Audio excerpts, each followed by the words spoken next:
Well, our report sets the tone for tonight's discussion.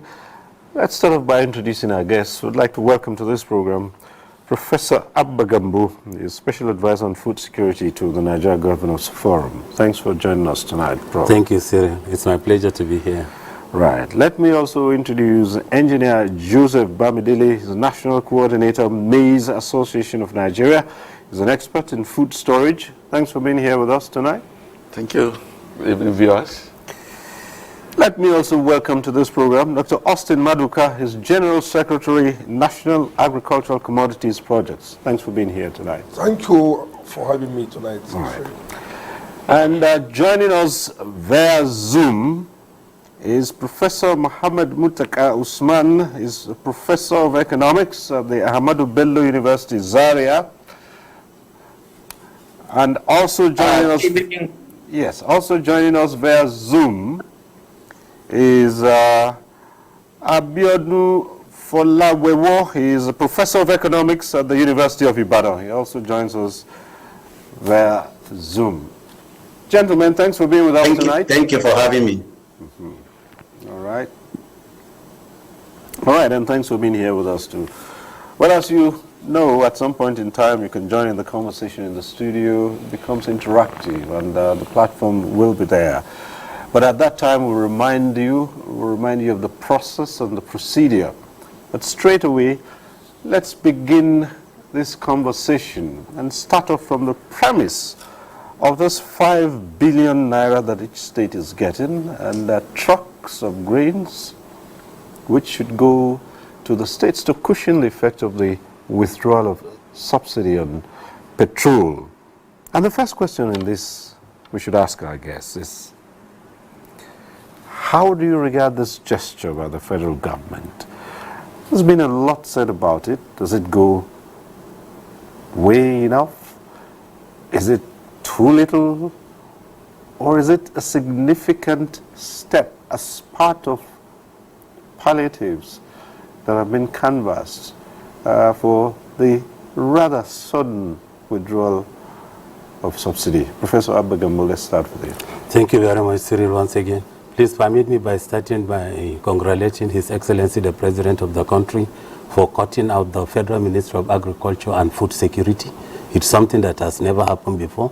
It used to be Federal Ministry of Agriculture and Water Resources, Federal Ministry of Agriculture and Rural Development, but now we have Federal Ministry of Agriculture and Food Security, so that the ministry will headlong fold into the food security that we are always talking about. And secondly, permit me to also to congratulate my brother and your in-law, Honorable Abakar Kyari, the Minister of Agriculture. You know, he took over yesterday, after the swearing in, and the first statement he made, I want to quote him.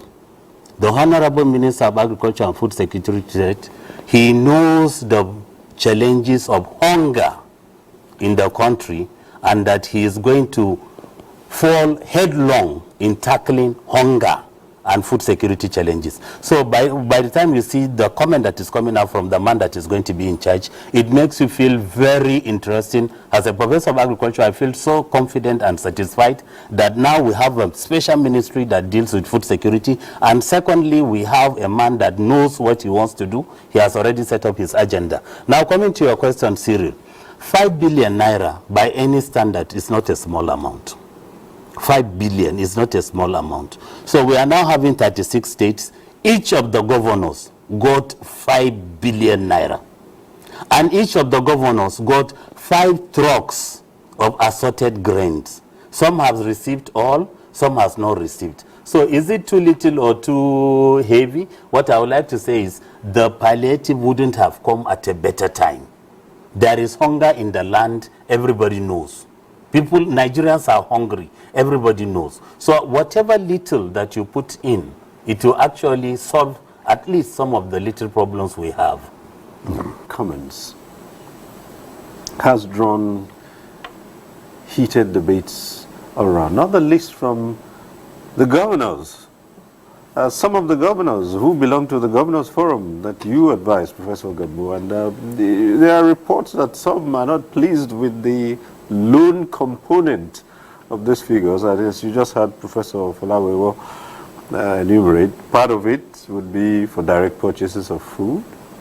Part of it would be a repayable loan, which is spread across some 20 months after a 3-month moratorium. While not having the privilege of speaking direct one-on-one with the governors who don't seem to like the loan aspect of it, what are your thoughts in when you somehow believe that you being an advisor on food security, you would probably have an input in how the distribution of these palliatives would go? Thank you very much, Cyril. Now, to be sincere, the governors met on Wednesday the 16th at our secretariat. We started the meeting by 7 p.m. and we ended the meeting around 1 a.m. But then I don't have the rights and the privileges to talk about what actually happened there. But I want to state categorically clear that the governors are unanimous. They are speaking with one voice. They've all agreed to the components and to everything. Now, what we are talking about is the implementation stage. And for the implementation, we wanted the governors to know that the beneficiaries, identification of the beneficiaries, is Professor GAMBO eligible for a bag of rice? Is Cyril Stober good enough for a bag of beans? Is Austin Madueke on the level that we should give him some palliative? So these are the kind of questions they are going to ask. And the governors have started on excellent. Let me just give you some particular examples. Let's go to Akwa Ibom. Pastor Umie, what he did was, the moment he went back after the meeting, he formed a committee of virtually civil societies, women, vulnerable, everything. And he said, this is what they gave me at the federal level. Tell me how to share it. So the report is expected on Monday. And once he gets the report, that's when he will begin the distribution. In Borno State, Professor Zulum has already started the distribution. As of today, Professor Zulum has given foodstuff to 12,200 households in Maiduguri and Jere local government areas. And in Nasarawa State, Governor Abdullahi has started the distribution. He wants to do his distribution on senatorial zones, the 3 senatorial zones. He started with Lafia, next is going to be Akonga, and then Kefi. But then there are some peculiarities that we must see. Some states might have the rice and give, but sincerely, some states might not even need the rice. Let me give you a peculiar example again before I stop. Wase in Plateau State had drought. So the drought in Wase was not expected. How can you expect that in Plateau State, for goodness sake, there will be drought? But in the whole of Wase Emirate, there was a drought. The grasses were not there. I think they planted 3 times also. The first planting burnt out. The second planting burnt out. It's the third one that they had to go out and pray for rain. Rain came. And now they are good, But then they are not interested in rice. I had a direct communication with those in Wase. And then they told me that their needs now, first and foremost, is the security. They cannot access their farms. Secondly, they said they don't have a single bag of fertilizer. The crops are there, but the fertilizer is not there. And thirdly, they said they need rural routes. Most of the farms are in rural places that you cannot check out the product. So the states are peculiar. When you go to Katsina, Cyril, as I'm talking to you now, farmers cannot access their farms. And the same thing in Zamfara. Farmers cannot access their farms. So there are peculiarities here and there, but it's left to the individual governors to know the beneficiaries and then to know how to distribute. But I'm happy to tell you that most of the governors, what they did was to set up committees. And I think that's the best way. In most of the states, it's even a kind of apolitical. Not just the ruling party, but even the non-ruling party, all of them are there. Tell us, this is what we have on the table. How are we going to distribute for the benefit of our people? And that's the way most of the governors are going. Right. The general concern everywhere is the criteria, the mode of distribution. But so far, we have been looking at the distribution of cash and commodities, grains, etc. There are also other aspects of cushioning the effect of the subsidy removal from petrol, but those will come to in just a minute. Just one little matter. We'll just take it a little bit more on the question of food security here. And Professor ABBA, you would have an idea of the state of food security in the country today. Before the subsidy with removal, and now that this has happened, give us an idea into how food secure is Nigeria at this moment. All right, thank you very much. Now, to be candid, food security equals national security. No doubt about it. I want to repeat this. Food security equals national security. Even before the removal of the subsidy, Nigerians were not having it funny. So, and then when you're talking about food security, there are three things that we must take into consideration. The availability of the food, the affordability of the food, and also it must be in a diet form. But then let's talk about the first two, affordability and availability. The food might be available, but then my takeaway home will not make me to feed my family the way I want to feed my family. So there is food security food insecurity there already. And then in some cases, the food is not even available. Farmers went to farm, and then when it is harvest time, they are not even allowed to go to their farms. In some states, you have to pay fees, harvesting fees, to individuals that came from nowhere. So this is the kind of scenario. But then let me just say something, Cyril. The Nigerian Governors Forum was aware of all this, and what they did was they took the bull by the horns. And I want to give kudos to our DG, Barrister Okaro. What he did was he now called in the permanent secretary of the Federal Ministry of Agriculture, and then he came and he addressed the governors. He was there. He addressed the governors. So at the end, what the Nigerian Governors Forum achieved was that all the governors have now aligned to the agricultural policy of the federal government. And that's the mandate of the Nigerian Governors Forum, actually. It's just like a bridge between the federal and the subnationals. So what the Nigerian Governors Forum did, they invited the PAMSEC, President PAMSEC. He came and told the governors, this is what we have. In fact, after the presentation, it was also done at NEC. There are so many funds, plenty of funds, I want to repeat, plenty of funds lying in the Federal Ministry of Agriculture that some governors are not even aware, they are not even ready to access. But then by the time the DG of the Governors Forum brought the PAMSEC and the governors, now the governors are aligning. And some of the funds that are there for them to access, they have now started accessing. So in perspective, what I really want to say is that the federal government and the state governments are now in total, they are together. And then secondly, I want to repeat something. Most of the things they are going to buy, we advise the governors that look at your local market. For example, in Kaduna, we'll say the governor should emphasize on buying maize from Saminaka, which is a major maize place. So by the time you buy the maize directly from the farmers, you are empowering the farmers. We know of the inflation, 24.08% in the country. But then most of the poor people, like Austin Madike said, are the subsistence farmers. So when you now mop up the grains from the farmers, you are enriching the farmers. And the money is going to stay in your state. So for other states like Lagos, what we expect them to do is that just assess what you have within your own local markets. Through that, you can empower your people financially, and then you can also settle the food security gap. And I think the governors have all agreed to that. So all the grains or whatever is not just grains, tubers, cassava, etc. in many places, they should be bought from their localities. We don't expect one governor to now go and meet another big supplier somewhere. For example, in Kano, you cannot expect somebody to go to Dangote, give us some more rice, etc. There is the Dawanau market in Kano, which is one of the largest grains market in the West African sub-region. So we expect the government of Kano to enter the Dawanau market, mop up whatever that they can mop up, and then redistribute to the people. It's now within the state. By the time you buy the grains, you are empowering the farmers. And now you come back and then you distribute to the same people in the state, you are still empowering them. So that's the way to go. Yes, please. All right.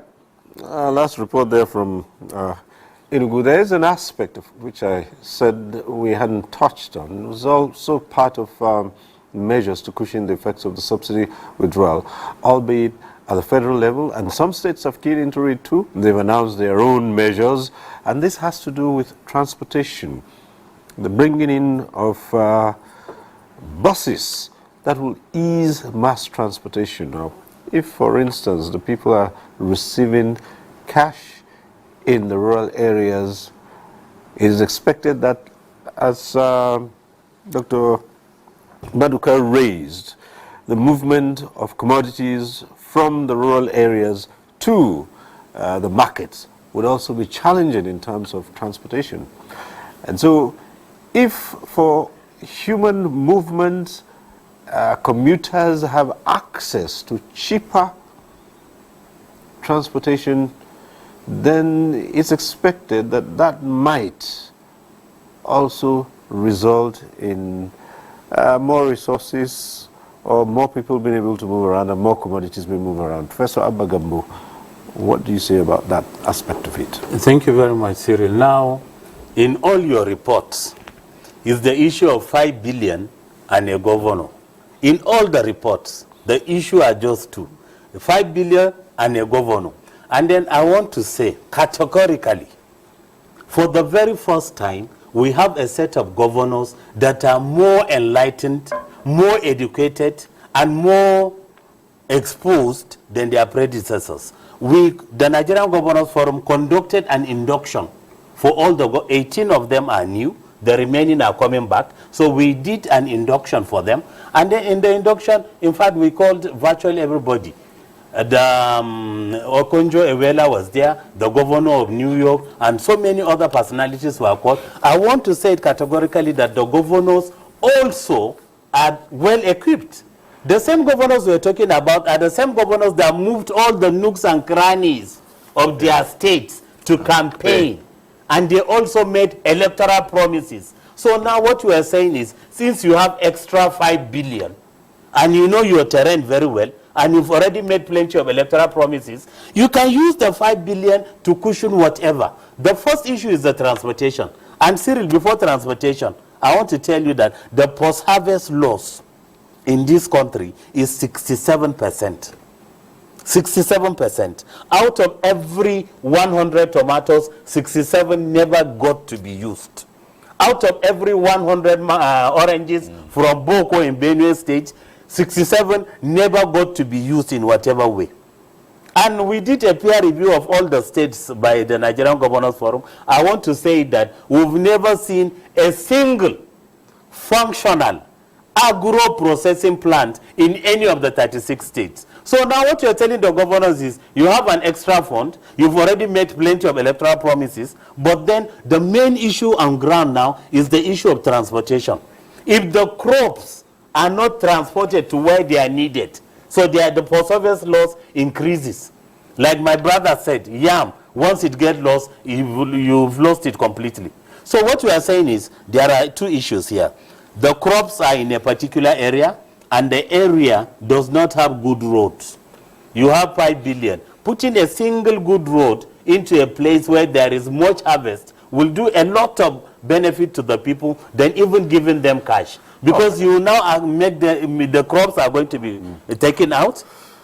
Okay, let's just ask you. Interestingly, Professor ABBA GAMBO, very recently we had these quail birds in some parts of the north that wreaked havoc on farm produce. Hardly had the farmers and the communities, recovered from that, then we got into this situation. So that's it's made it a dire situation here.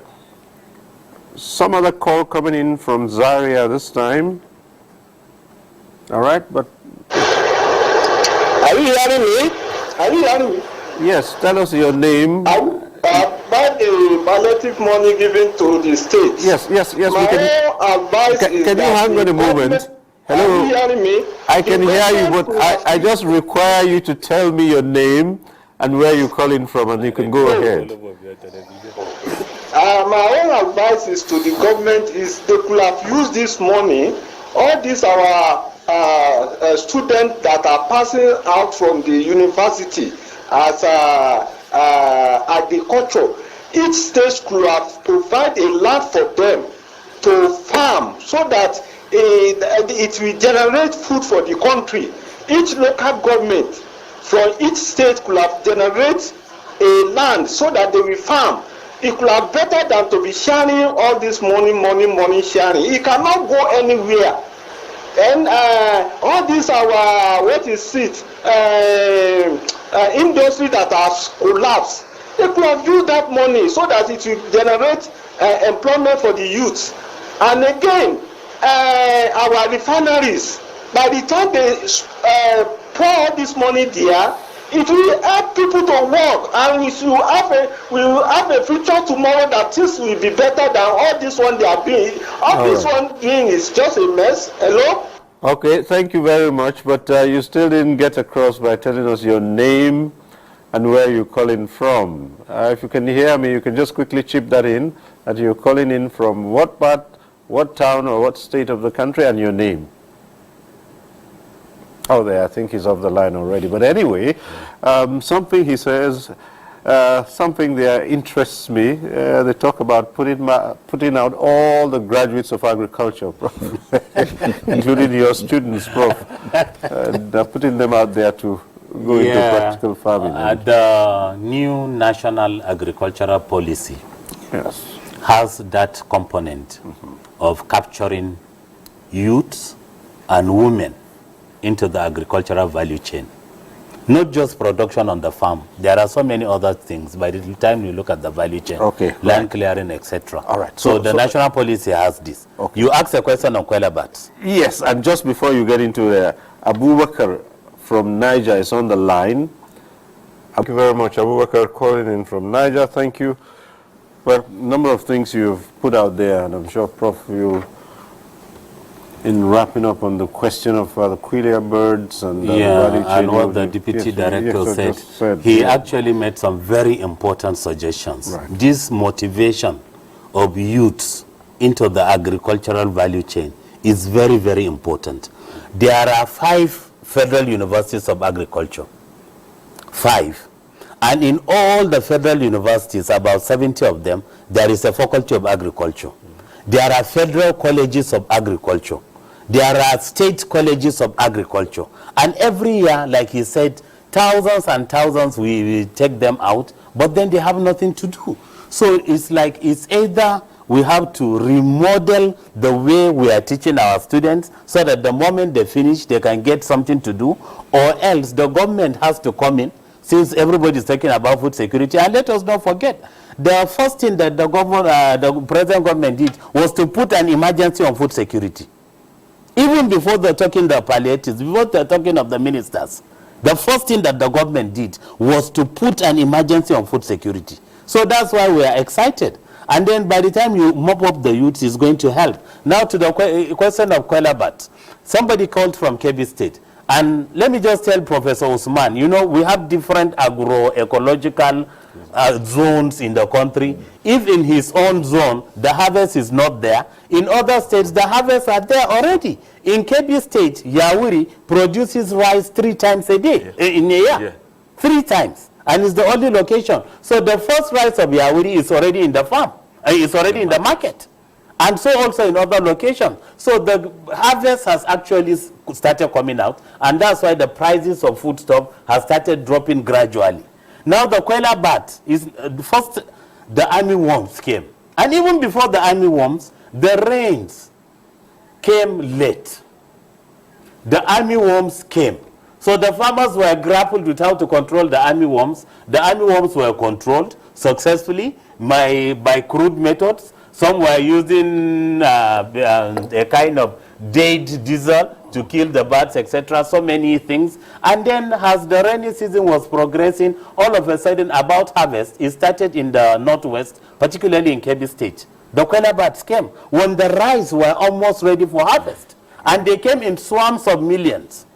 And I think at this point in time, we have to give kudos to the present governor of Kebbi State. What he did was he immediately got the chemicals, and he got an aeroplane, and before you know it, they spread it. I think they got more than 8 million birds that were killed in Kebbi State.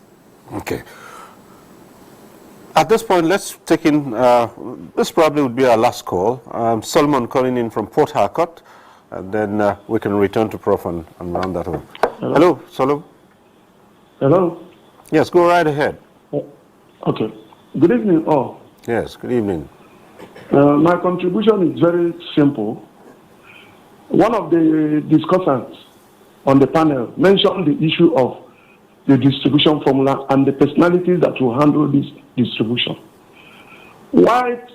The money has gone to the governors, and the governors are expected, like he said, to gather all the imams, the pastors, all the religious leaders together, and the town chairmen or presidents of the union of the town together, and hand over this money to them, lying who can sink us with a formula of how they will go about to share it.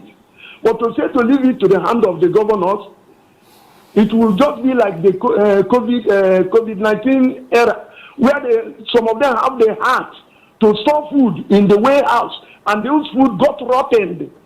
A woman in Port Harcourt came back with 1 packet of Indomie, 1 packet, not carton, as a kind of help, assistance to enable the woman survive. Somebody who is locked in the house. Now that we are not locked in the house, only God knows what they will do with this money. So let it leave the hand of the governors completely if you want to have up to 80-90% success about this sharing. Otherwise, I trust Tuesday Live, there will be a program of post-sharing formula. Gather information from the villages. You will hear that some of the families didn't even see 1 naira. So it will be removed entirely from the governors, moved into the town villagers, traditional rulers, the religious leaders. They come together and then formulate a better sharing formula so that it will go around the people. And again, tell the European Union, if governors are to share it, tell the European Union to write to the governors forum that anybody found wanting on the sharing should be denied visa. Then you will get 80% honest in the sharing. Thank you very much. Angle. Thank you very much, Solomon. An interesting angle. Why would the EU get involved in the distribution of local resources? Local resources. But anyhow, well, about 8 million birds were destroyed in that attack, and here we are discussing, addressing those palliatives. Now, if someone were to suggest and say, could part of the efforts, the measures being taken to ameliorate the sufferings of the people brought about by the withdrawal of subsidy, could part of it be directed at those who incurred losses on their farms as a result of those pests that attacked them? Exactly, Cyril. Now, let me just say it practically. All of us know the farmers out there are left on their own. No government interventions, whatever, no seeds, no fertilizers, no chemicals. They are left on their own. That is very important. Luckily for KB, the governor was able to eradicate the koala bats. Do you know what they do in other states? They gather young boys, and the boys will be clapping. For how long will you gather hungry young boys to be clapping? That's what they do. And then in other states, what they do, you call musicians. They'll be beating drums so that the bats will be away. For how long will you pay a musician to be drumming for you? So these are the kind of crude things that are happening in this country, and we must bring them to the table, definitely. So the whole of the agricultural value chain must be addressed properly. I like the contribution from Niger, where the retired director said, you have to give them not during the rainy season, but at the beginning. When they are clearing their lands, that's when they should have their fertilizer. When the rains are about coming, their seeds are with them. And let the nation know that whatever you put into the soil is no longer a seed, it's food. So when you harvest it, it's food. You cannot put it back into the soil. So we want a system whereby we have the agricultural research institutes. Every year, new seeds are being developed. There has to be a synergy between the state governments and those research institutes so that the seeds can reach the farmers before the beginning of the rainy season. All right. Well, it dovetails straight in. Yes, Prof. Yeah, and then just, you know, the market women, they meet once every week. Oh. The community leaders, they meet every week. the politicians, they meet on daily basis.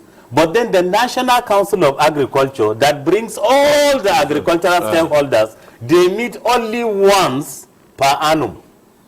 So by the time you look at the minutes of the last meeting, all the people that were there have been moved to other places.